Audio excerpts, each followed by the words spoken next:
Hello, Sneem. I was shocked when I was diagnosed with bipolar disorder again after moving to the United States. I was first diagnosed in my 20s back in Korea, but I thought I had it under control.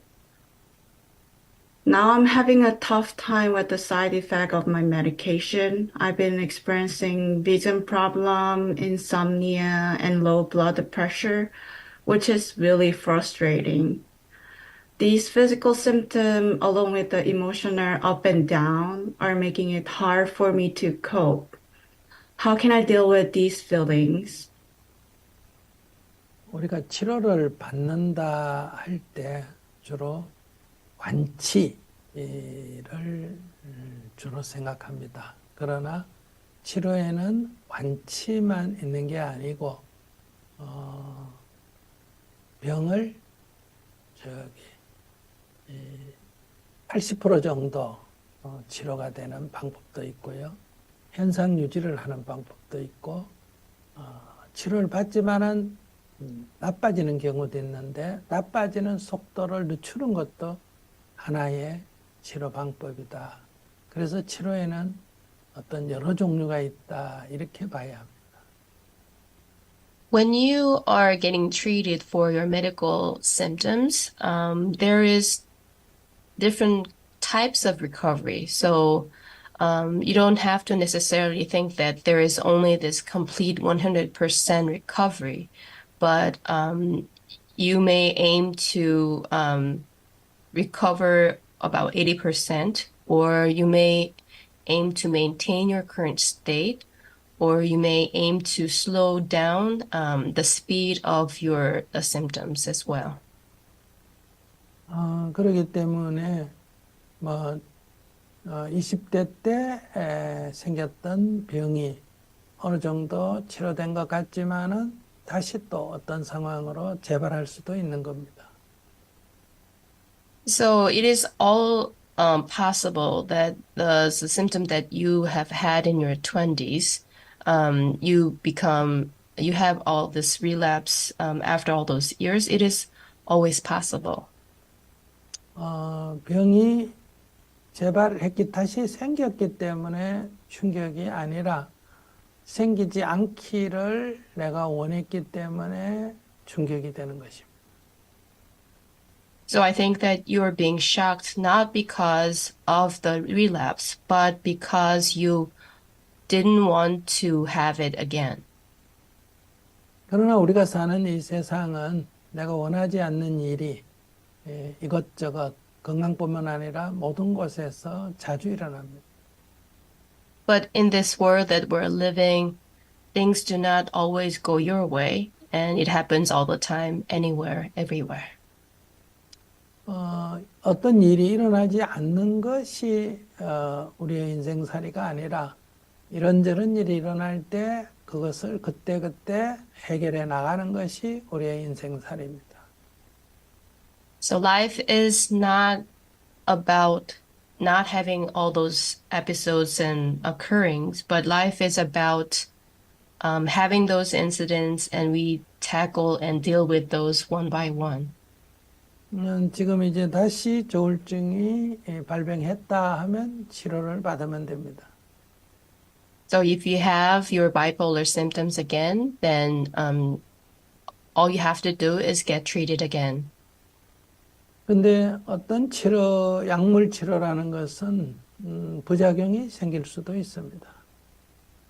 But medication can always cause side effects. 제가 피부가 가려움, 그러니까 아토피 증상이 약간 있어서 만약에 약을 먹는다면 아토피는 조금 수그러드는데 위가 나빠집니다. For example, I have this skin problem or eczema, and if I take medication, I may have better skin condition, but I tend to have a stomach ache. 조금 더 장기적으로 복용하면 간이 나빠집니다. And if I take those medication longer, I may have liver problem. 그럴 때 어떤 것이 지금 더 심각하냐에 따라서 선택을 해야 합니다. So it comes down to making choices, which one I should treat first. 그러니까 위가 나쁘다 하면 피부약과 위장약을 같이 먹는다 하는 방법이 하나 있고요. So if you have a stomach problem because of your asthma medication, you have to take those asthma medication along with stomach medication. 만약에 그렇게 해서도 위가 치료가 안 되고 더 심각하다 하면 피부약을 조금 중단해야 합니다. But if you continue to have stomach problem and if it gets worse, then maybe you have to pause the medication for asthma. 또 간이 문제일 때 간을 치료하는 약을 먹을 수도 있는데 약을 갖고 해결이 안 되면 피부약을 일단 당분간 중단해야 합니다. And also, if you have liver problems, you may take medication for that. But if it gets worse, you may have to pause your medication for skin. 근데 이제 피부가 1년 내내 똑같은 게 아니라 겨울이 되면 심하고 여름이 되면 덜합니다. But in my case, the skin symptom, the condition of my skin gets worse in winter and it gets better in summer. 그럴 때는 겨울에는 피부약을 중심으로 사용하고 여름이 될 때는 위나 간이나 다른 게 부족하다면 그때는 피부약을 멈추는 게 좋습니다. So maybe in winter, I may choose to focus more on the skin medication. But then in summer, I may want to focus more on the stomach and liver and maybe possible other health conditions. 이렇게 이제 자기가 자기 건강 상태를 봐서 조정을 할 수밖에 없지 않느냐 싶습니다. So I think that you can always choose depending on your health conditions and make adjustments. 그런데 이제 이 조울증은 만약에 중단하게 되면 어떤 심각한 어떤 사건이 그러니까 발병이 일어날 가능성이 있습니다. But when it comes to bipolar, if you stop your medication, there is a possibility that you can have you get into some type of accident or incident. 그러니까 자기 이 침체가 심각하면 자살을 할 위험도 있고요. For example, if you get too depressed, you may have suicidal ideas.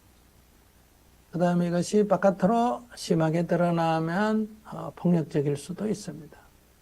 And also, there is a danger of getting violent if you express those feelings outward.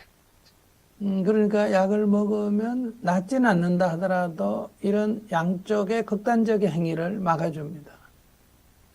If you take medication, it may not bring you 100% recovery or treatment, but it can help you not going into those extreme state. 그러니까 이 병의 현재 상태가 그럴 위험이 있는 상태라면 눈이 안 보이더라도 다른 무기력함이 오더라도 약을 먹어야 되고요.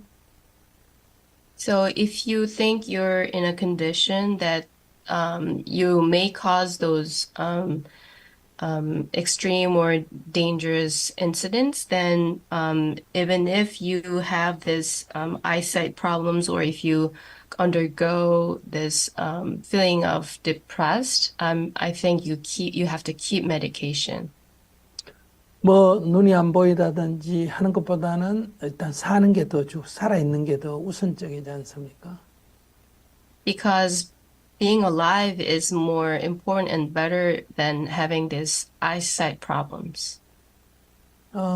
그러니까 이제 현재 나에게 주어진 상태, 나의 병의 상태, 그리고 현재 약물이나 의학, 현재 의학의 발전의 상태, 거기에서 결국은 내가 선택할 수밖에 없습니다. So I think that you always have to choose considering the state of your symptom and the state of those medication development and advancement of those medical technology. 우리는 항상 마지막 길이 있습니다. 마지막에는 항상 열릴 길이 있습니다. There's always a way when you reach the final point. 그것은 죽음입니다. That is death. 그런데 그 마지막 선택을 하기 전에 우리는 다른 선택을 이것저것 여러 개 해볼 수 있습니다. But before making that final decision or choice, we have all the rights to try out all those different kinds of ways or methods. 그렇기 때문에 이것은 두려워할 일은 아니라는 겁니다. So this is not the thing that you should afraid of or you necessarily have to scared of. 그러니까 의사 선생님과 이런저런 상담을 해가면서 첫째는 전문가의 조언이 중요하고요. 두 번째는 나의 선택이 중요합니다. So first, consult with your medical professional. It's always important to have those advice and consultation from medical professionals. And second, it is your choice. And second important thing is how you make your choice. 약이 조금 과하면 이제 불면증이라든지 부작용이 심하고요. 약이 조금 부족하면 이제 감정 기복이 심한데 지금 얘기를 들으니까 부작용도 있고 감정 기복도 있다 하니까 의사하고 얘기해서 어떤 것이 더 중심이에요. 감정 기복을 내가 더 안정시키는 게 중요하다면 약간 더 약을 높여야 되고요. 다른 부작용이 심하다 그러면 약을 약간 낮추는 이런 거는 이제 의사 전문가가 이제 아마 얘기를 들으면서 상담을 하면서 조절할 거라고 생각합니다. If your medication is too strong, you may have insomnia or other side effects. But if it's not too strong enough, you may have emotional fluctuation. So you may want to adjust those medication based on the consultation with your doctor. 근데 문제는 이것은 의사의 문제도 아니고 약의 문제도 아니고 병의 문제가 아니라 수행이라는 것은 이런 가운데도 내가 아직 살아있다 하는 데서 감사하는 마음. 저는 이 상태로도 살만하다, 감사하다 이런 마음을 낼 때 감정 기복도 좀 낮아지고 어떤 약물의 효과도 훨씬 더 나게 된다는. But illness or doctor or the medication is actually not the problem per se from the perspective practice. So as a practitioner, if you have this sense of gratitude that you are being alive and you're still alive, you become more emotionally stable and medication will be more effective. 눈이 잘 안 보이고 잠을 좀 적게 자고 어디가 좀 아프고 한다 하더라도 우리가 그걸 보면 자꾸 불만이 생기지만은 그럼에도 불구하고 지금 내가 아직 살아있다는 것, 이렇게 생활할 수 있다는 것, 이것에 대한 감사함을 가질 때 모든 이런 불안한 심리가 안정이 돼 간다는 것입니다. If you only focus on your eyesight problem or having less sleep or having this medical and physical difficulties, then you have no choice but having this dissatisfaction about your state. But regardless, or even if we have all these symptoms and all these conditions, if you have this sense of gratitude, then you feel less anxious and you become more stable and calm. 지금보다 더 상태가 나빠졌을 때 지금을 돌아보면 지금은 아주 좋은 상태입니다. 그래서 지금 좋은 상태임을 아는 것이 굉장히 중요합니다. 그래서 항상 그래도 조금 눈이 안 보이고 조금 뭐가 불편해도 그래도 나는 보기도 하고 움직이기도 하고 이렇게 살아있어서 감사하다 이런 마음을 늘 간직할 때 살아있는 동안 행복하게 살아갈 수 있다는 거.